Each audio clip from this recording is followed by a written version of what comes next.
2 September 2024 the road show की राष्ट्रीय खबरों में आपका स्वागत है। कोलकाता रेप मर्डर केस के आरोपी संजय रॉय ने ट्रेनी डॉक्टर की मौत को लेकर नया दावा किया है। टाइम्स ऑफ इंडिया की रिपोर्ट के मुताबिक उसने पॉलीग्राफ टेस्ट में सीबीआई को बताया कि 8 अगस्त की रात वह गलती से सेमिनार हॉल में घुसा था। आरोपी के अनुसार एक मरीज की हालत खराब थी, उसे ऑक्सीजन की जरूरत थी, इसलिए वो डॉक्टर को ढूंढ रहा था। इसी दौरान 3rd फ्लोर पर सेमिनार रूम में गया, वहां ट्रेनी डॉक्टर की बॉडी पड़ी थी। उसने शरीर को हिलाया लेकिन कोई मूवमेंट नहीं हुआ। इससे घबरा कर वो भाग गया और इसी दौरान किसी चीज से टकराकर वह लड़खड़ाया और उसका ब्लूटूथ डिवाइस गिर गया। आरोपी ने दावा किया कि वह ट्रेनी डॉक्टर को पहले से नहीं जानता था। उसने बताया कि घटना के दिन अस्पताल के गेट पर कोई सिक्योरिटी नहीं थी और न ही उसे किसी ने रोका। लोकसभा में नेता विपक्ष राहुल गांधी ने हरियाणा और महाराष्ट्र की मॉब लिंचिंग की घटनाओं पर भाजपा सरकार पर निशाना साधा। उन्होंने कहा कि उपद्रवियों को भाजपा सरकार से खुली छूट मिली हुई है, इसलिए उन्होंने ऐसा साहस किया। अल्पसंख्यकों और खासकर मुसलमानों पर लगातार हमले जारी हैं और सरकारी तंत्र मूक दर्शक बना देख रहा है। राहुल ने आगे कहा कि भाजपा कितनी भी कोशिश कर रहे हैं, लेकिन नफरत के खिलाफ भारत जोड़ने की लड़ाई हम जीतेंगे। राहुल का कहना है कि भाजपा पार्टी नफरत को राजनीतिक हथियार बनाकर सत्ता की सीढ़ी चढ़ रही है और देश में डर का माहौल बना रही है। भीड़ की शक्ल में अपराधी खुलेआम हिंसा फैला रहे हैं और इसमें इन्हें भाजपा सरकार से छूट है। ऐसे अपराधियों के खिलाफ सख्त से सख्त कार्रवाई होनी चाहिए। मणिपुर के इम्फाल पश्चिम जिले में रविवार को उग्रवादियों ने के एक हमले में एक महिला सहित 2 लोगों की मौत हो गई। महिला की 8 साल की बेटी और एक पुलिस अधिकारी समेत 9 लोग घायल हुए। पुलिस के मुताबिक उग्रवादियों ने पहाड़ी के ऊपरी इलाके से कोतरुक और कांडगबांड घाटी के निचले इलाकों में फायरिंग की और ड्रोन से भी हमला किया। अचानक हुए इस हमले की वजह से महिलाओं, बच्चों और बुजुर्गों सहित कई लोगों को सुरक्षित स्थानों पर भागने के लिए मजबूर होना पड़ा। मीडिया रिपोर्ट्स के मुताबिक 9 घायलों में से 5 को गोली लगी है, जबकि बाकी को बम के छर्रे लगे। स्थानीय लोगों ने दावा किया है कि हमले में ड्रोन बम का इस्तेमाल हुआ है। उत्तराखंड के अल्मोड़ा जिले में एक नाबालिग लड़की से छेड़छाड़ के आरोप में भाजपा के एक नेता को गिरफ्तार किया गया है। एसएसपी देवेंद्र पिंचा ने रविवार को बताया कि 14 साल की लड़की से छेड़छाड़ के आरोपी भगवत सिंह बोरा को शनिवार रात को गिरफ्तार किया गया। ये वारदात 24 अगस्त को सल्ट राजस्व क्षेत्र में हुई। नाबालिग लड़की बकरी चराने गई थी, तभी आरोपी ने उसे टॉफी देकर छेड़खानी करना शुरू कर दिया। पुलिस ने बताया कि मामले की सूचना 30 अगस्त को मिली। इसके बाद आरोपी के खिलाफ यौन अपराधों से बच्चे के संरक्षण अधिनियम, पॉस्को एक्ट और बीएनएस की धारा 74, जो कि महिला पर हमला या आपराधिक बल का इस्तेमाल की होती है, इसके तहत केस दर्ज किया गया है। पीड़िता को मेडिकल टेस्ट भी कराया गया है। भाजपा प्रदेश अध्यक्ष महेश भट्ट के निर्देश पर भगवत सिंह को तत्काल प्रभाव से पार्टी से निष्कासित कर दिया गया है। वहीं प्रदेश कांग्रेस अध्यक्ष करण माहरा ने कहा कि भाजपा सरकार ने महिलाओं पर अत्याचार के मामले में अपने नेताओं को लाइसेंस दे रखा है। राष्ट्रपति द्रौपदी मुर्मू ने रविवार 1 सितंबर को कहा कि पेंडिंग केस और बैकलॉग न्यायपालिका के लिए एक बड़ा चैलेंज है। जब रेज जैसे मामलों में कोर्ट का फैसला एक पीढ़ी गुजर जाने के बाद आता है तो आम आदमी को लगता है कि न्याय की प्रक्रिया में कोई संवेदनशीलता नहीं बची। राष्ट्रपति मुर्मू नई दिल्ली के भारत मंडपम में national conference of district judiciary के इवेंट में शामिल हुई थी। यहीं पर उन्होंने यह बात कही। इस इवेंट में चीफ जस्टिस DY चंद्रचूड़ और कानून एवं न्याय के केंद्रीय राज्य मंत्री अर्जुन राम मेघवाल भी शामिल हुए। इस कार्यक्रम में मुर्मू ने सुप्रीम कोर्ट का फ्लैग और चिन्ह भी जारी किया। फिल्म इमरजेंसी पहले 6 सितंबर को रिलीज होने वाली थी, लेकिन अब उसकी रिलीज रोक दी गई है। मीडिया रिपोर्ट्स के मुताबिक CBFC central board of film certification film में और कट्स लगाना चाहता है ताकि किसी भी व्यक्ति की धार्मिक भावनाएं आहत न हो। हालांकि बोर्ड ने पहले फिल्म को क्लियर कर दिया था, लेकिन बाद में सर्टिफिकेशन पर रोक लगा दी थी।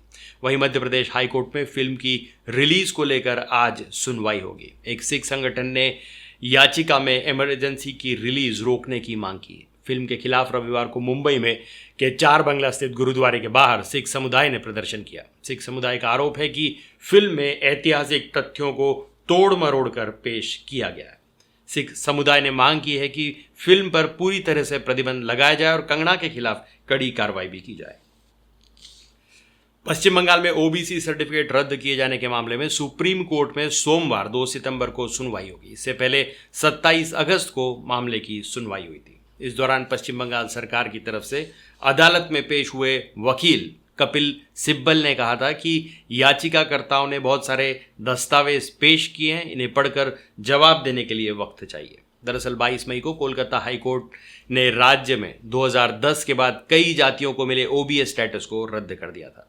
इसके साथ ही हाईकोर्ट ने सार्वजनिक क्षेत्र की नौकरियों और राज्य द्वारा एजुकेशनल इंस्टीट्यूट्स में मिलने वाले आरक्षण को अवैध ठहराया था। इसके विरोध में बंगाल सरकार ने सुप्रीम कोर्ट में अपील की थी। सुप्रीम कोर्ट जस्टिस अभय ओका ने रविवार को कहा कि समाज में भीड़ तंत्र पैदा हो रहा है। जब कोई हादसा होता है तो नेता इसका फायदा उठाने की कोशिश करते हैं। वे उस जगह जाते हैं और जनता से वादा करते हैं कि आरोपी को फांसी की सजा दी जाएगी, लेकिन यह तय करना उनका काम नहीं है। यह फैसला लेने की ताकत सिर्फ न्यायपालिका के पास है। जस्टिस ओका बार काउंसिल ऑफ महाराष्ट्र की तरफ से पुणे में आयोजित कॉन्फ्रेंस में शामिल हुए थे। यहाँ उन्होंने न्यायपालिका की स्वतंत्रता बनाए रखने और त्वरित न्यायपूर्ण फैसला सुनाने की अहमियत पर अपनी बात रखी। उन्होंने यह भी कहा कि कई केस में बेल देने के चलते बिना वजह की न्यायपालिका की आलोचना की जाती है। एक हफ्ते पहले भाजपा ज्वाइन करने के बाद आम आदमी पार्टी में लौटे पार्षद रामचंद्र ने बीजेपी पर किडनैपिंग का आरोप लगाया है। रामचंद्र ने रविवार 1 सितंबर को एक वीडियो पोस्ट किया। उन्होंने कहा कि रविवार सुबह भाजपा के कुछ लोग उन्हें घर से अगवा कर ले गए। रामचंद्र ने कहा कि जब मेरे बेटे और आपके सीनियर नेताओं ने पुलिस को कॉल किया तब भाजपा के लोग मुझे वापस छोड़कर गए। रामचंद्र ने आगे कहा कि भाजपा उन्हें ईडी सीबीआई केस में फंसाने की धमकी देकर किडनैप कर रही थी। आप नेता संजय सिंह, मनीष सिसोदिया और एमसीडी इंचार्ज दुर्गेश पाठक ने रामचंद्र के वीडियो को शेयर करते हुए भाजपा पर कानून व्यवस्था का मजाक उड़ाने का आरोप लगाया है। पीडीपी अध्यक्ष महबूबा मुफ्ती ने रविवार 1 सितंबर को बीजेपी और चुनाव आयोग पर चुनाव की तारीखें बदलने का आरोप लगाया है। महबूबा बोली, चुनाव आयोग वही करता है जो भाजपा को सूट करता है। जब मैंने लोकसभा चुनाव लड़ा था तो उन्होंने बेवजह वोटिंग की तारीख बदल दी थी।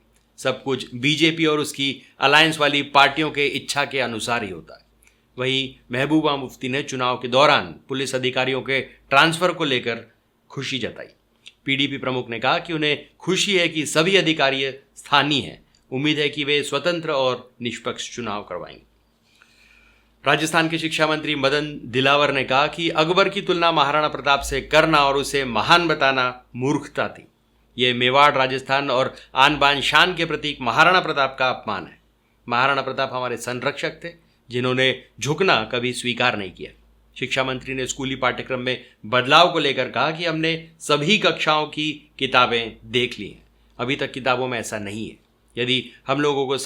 यदि होता तो हम सब किताबें जला देते। शिक्षा मंत्री रविवार को उदयपुर में मोहनलाल सुखाड़िया यूनिवर्सिटी में हुए भामाशाह सम्मान समारोह में उन्होंने शिरकत की थी। मेवाड़ का दुश्मन था अकबर। पत्रकारों से बातचीत में दिलावर ने कहा, जिस मुगल शासन अकबर की बड़ी संख्या में हत्याएं करवा दी थी, उस अकबर को वे महान बता रहे। जिन्होंने अकबर को महान पढ़ाया, उससे बड़ा दुश्मन इस मेवाड़ में और राजस्थान में नहीं हो सकता। मैं आपके सामने शपथ लेकर निवेदन करता हूं कि राजस्थान की किसी किताब में कभी भी अकबर जैसे लुटेरे, आक्रमणकारी, बलात्कारी को सम्मान नहीं दिया जाना चाहिए। वह महाराणा प्रताप से बड़ा कैसे हो सकता है? वह तो लुटेरा और आक्रांता था। आगे उन्होंने कहा कि वह महान कैसे हो सकता है? ऐसे व्यक्ति को सम्मान देने वाला कभी ऊपर नहीं आ पाएगा और पाताल में जाएगा। आम आदमी पार्टी के विधायक अमानतुल्लाह खान के घर सोमवार सुबह ईडी की टीम पहुंची। दिल्ली वक्फ बोर्ड से जुड़े मनी लॉन्ड्रिंग केस में उनसे घर पर ही पूछताछ की जा रही है। ईडी की टीम के साथ पैरामिलिट्री फोर्स के जवान भी थे। विधायक नेर ने एक्स पर पोस्ट करके कहा कि मेरे घर ईडी के कुछ लोग मुझे गिरफ्तार करने पहुंचे। अमानतुल्लाह ने वीडियो शेयर कर कहा, सर्च वारंट के नाम पर ईडी का मकसद सिर्फ मुझे गिरफ्तार करना था। मैंने हर नोटिस का जवाब दिया। मुझे 2 साल से ये लोग परेशान कर रहे हैं। 2016 से चल रहा यह मुकदमा पूरी तरह से फर्जी है। सीबीआई ने खुद कहा कि किसी भी तरह का भ्रष्टाचार या लेन देन नहीं हुआ है। आगे उन्होंने कहा कि इनका मकसद हमें और हमारी पार्टी को तोड़ना है। जेल भेजने के लिए हम तैयार हैं। मुझे कोर्ट पर भरोसा है। आप विधायक दिल्ली वक्फ बोर्ड से जुड़े मनी लॉन्ड्रिंग मामले में ईडी की जांच के घेरे में हैं। आप विधायक पर आरोप है कि उन्होंने दिल्ली वक्फ बोर्ड के फंड का गलत इस्तेमाल किया है। दिल्ली वक्फ बोर्ड के तत्कालीन सीईओ ने इस तरह की वैध भर्ती को लेकर बयान दिया था। तो आज के लिए बस इतना ही। तब तक के लिए हंसते रहें, मुस्कुराते रहें, स्वस्थ रहें, व्यस्त रहें और मस्त रहें। चैनल को भी जरूर सब्सक्राइब करें। धन्यवाद।